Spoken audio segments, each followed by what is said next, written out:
first of all, if we may, about Simon Clarke, former minister, yesterday saying that nurses on £35,000 a year who rely on food banks are not managing their finances properly. What would you say? Well, I would suggest to Simon Clarke that he would be better working with his party to try and find a resolution to the strikes that are happening now, and resolve the issues for the brilliant nurses that we see behind us this morning. I think it's just another move to show the disdain and disrespect that this government's showing to the brilliant nurses that you see standing behind me this morning, pushed out onto picket lines instead of being in the hospitals and in their workplaces looking after their patients. What's your reaction to the Health Secretary Steve Barclay's comments yesterday saying a pay rise for nurses would cost lives?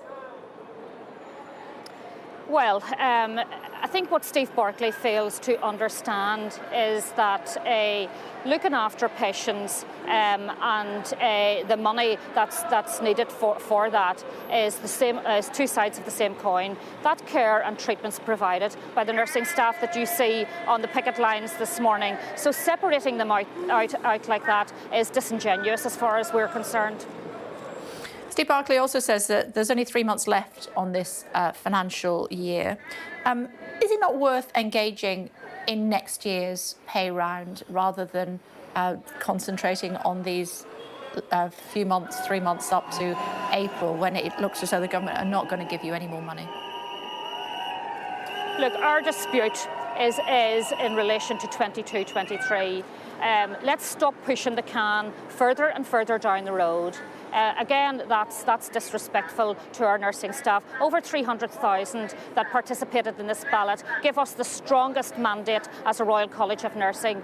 So let's deal with the here and now. Let's resolve the issues in relation to the nurses' pay for 22-23, and then let's get in to serious discussions about 23-24. But we need to resolve 22-23.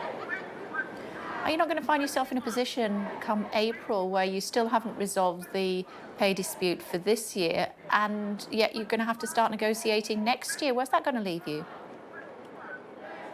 Well, we can negotiate for 22-23 and 23-24, but the fact of the matter is this government has not started negotiations in any shape, form or fashion with me as the General Secretary for these nurses. So I don't know when they are going to start negotiations for 23-24 when they haven't even commenced negotiations for 22-23. So the ball is in their court. We've said time and time again, the olive branch has been fairly extended to them. Let's get round the table and negotiate. I can't negotiate at a table on my own.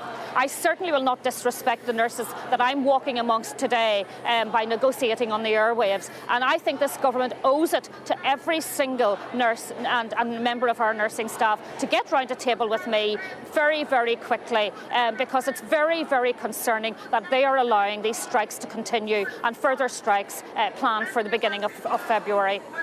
Why are you striking with ambulance workers and also with 999 call handlers on the 6th of February when you previously said that you object to coordinated strike action?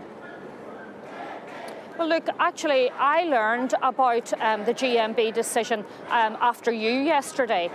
We have not coordinated strikes, but inevitably, as long as this government continues to allow the industrial action to continue and not get round negotiating tables, of course there will be overlap. But my concern, my 100% concentration is on the nurses and nursing staff that you see behind me and on every picket line today. That's what I need to get resolved for those people so they can get back into their work, continue to look after their patients. So it is about Rishi Sunak needing to address those issues and not allowing those dates to continue by getting round on a negotiating table, negotiating with myself and of course with those ambulance workers who also deserve fair pay. Yeah, but maybe not coordinated, but you could always postpone your strike or move it to another day. You had said previously that you were not in favour of NHS unions all going out on strike at the same time. I've just answered that question and said I learnt about it after you yesterday. I have not coordinated strikes, nor has the Royal College of Nursing. Today, my concentration is walking amongst the brilliant members that you see standing out here and thanking them for continuing to work in the most challenging of circumstances, continuing to look after their patients in an NHS that's in crisis. That's what I'll concentrate on today, and then tomorrow I'll get back to business, to planning where we go in the future. But Pat, you could move the date, couldn't you? I really do think, Kay, I've answered that question. I don't think you have, which is why I'm asking you. No, I think I have. I said that I learnt about the date after you yesterday. In fact, I learnt about it through the media. We have not coordinated strikes with the GMB. We have not coordinated with strikes with the GMB, and I'm sure you can imagine that my concentration yesterday and today is to be amongst our members and making sure that we continue, as we always have throughout this period of industrial action, to provide safe industrial action, making sure that we provide life-preserving services, continue to provide emergency care, and then tomorrow I will be back at my office desk working with my clinical staff about where we move to next. 6th of February, nurses will strike, ambulance workers will strike, 999 call handlers will strike, people will die. Who is responsible? Look, the unfortunate thing is, and I know this as a nurse myself, and we heard it from the Royal College of Emergency Medicine, patients are dying unnecessarily on a daily basis as a consequence of the crisis that we've got within the health service. What our nursing staff are trying to do is trying to bring the NHS back from this crisis.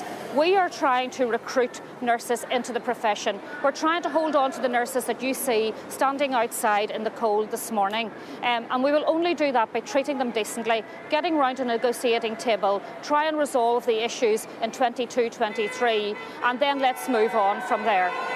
But who will be responsible if unnecessary lives are lost unnecessarily on the 6th of February because of strike action by ambulance workers, call workers and nurses? Well, you see, I'm interested in that question being asked to me, because how many times has government been asked about lives that have been lost as a consequence of the crisis that we find our health service, that we hear our health service in every single solitary day, every single day. So please do not place this on our nursing staff.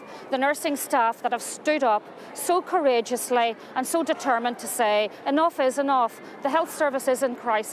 If you do not address the crisis in nursing, we will never address the crisis within the NHS. So I think it is disrespectful to actually push more responsibility and more guilt onto the very people that are standing out today, losing another day's pay on behalf of their patients, to make sure that our patients are cared for as we move forward.